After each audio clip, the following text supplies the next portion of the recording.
Signboard bus stand যুব সমাজের উদ্যোগে ব্যাডমিন্টন টুর্নামেন্টের ফাইনাল খেলা শুক্রবার রাতে অনুষ্ঠিত হয়। ফাইনালে ত্রিশাল ডলফিন ক্লাবকে পরাজিত করে ভালুকা রয়্যাল ক্লাব বিজয়ী হয়। অনুষ্ঠানে প্রধান অতিথি ছিলেন ভালুকা ত্রিশাল মৈত্রী ডিগ্রি কলেজের প্রভাষক জনাব মফিজুল ইসলাম ফকির।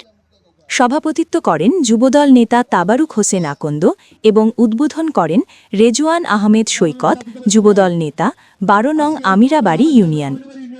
বিশেষ অতিথি হিসেবে উপস্থিত ছিলেন মোহাম্মদ আব্দুল বারেক, মোহাম্মদ সাদ্দাম হোসেন, মোহাম্মদ তারিকুল ইসলাম কাইরুল, মোহাম্মদ সাইফুল ইসলাম ও মোহাম্মদ আনোয়ার হোসেন প্রমুখ। রাত 7:30টায় শুরু হওয়া ফাইনাল খেলাটি দেখতে বিপুল সংখ্যক দর্শকের উপস্থিতি লক্ষ্য করা যায়। আয়োজকরা জানান, এ ধরনের ক্রীড়া আয়োজন যুব সমাজকে মাদক ও অপরাধ থেকে দূরে রেখে সুস্থ বিনোদনের মাধ্যমে সমাজ গঠনে গুরুত্বপূর্ণ ভূমিকা রাখবে।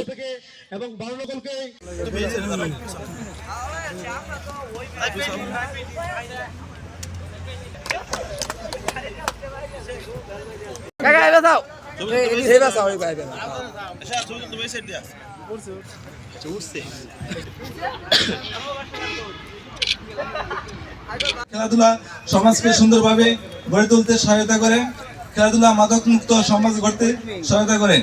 আমি আশা করি প্রতি বছর এমন সুন্দর আয়োজন করে সকলকে আনন্দ দেওয়া যায়। সুন্দর ত্রিশাল ডলফিন বড় club, boys Bhaluka royal club দুটি দলের অংশগ্রহণে যে খেলাটি উদ্বোধন হতে যাচ্ছে, সেই খেলাটির প্রধান অতিথি হিসেবে উপস্থিত আছেন মফিজুল ইসলাম ফকির, প্রভাষক ভালুকা ত্রিশাল মৈত্রী কলেজ, এবং আজকে এই খেলার যিনি সভাপতিত্ব করছেন জনাব। জমকালো আয়োজন সকলকে বিমোহিত করে। আসলে আজকে আমরা সমাজের চিত্র দেখতে পাচ্ছি যে মাদক, জুয়া এবং মোবাইল এই খেলাধুলাকে কেড়ে নিয়ে যাচ্ছে।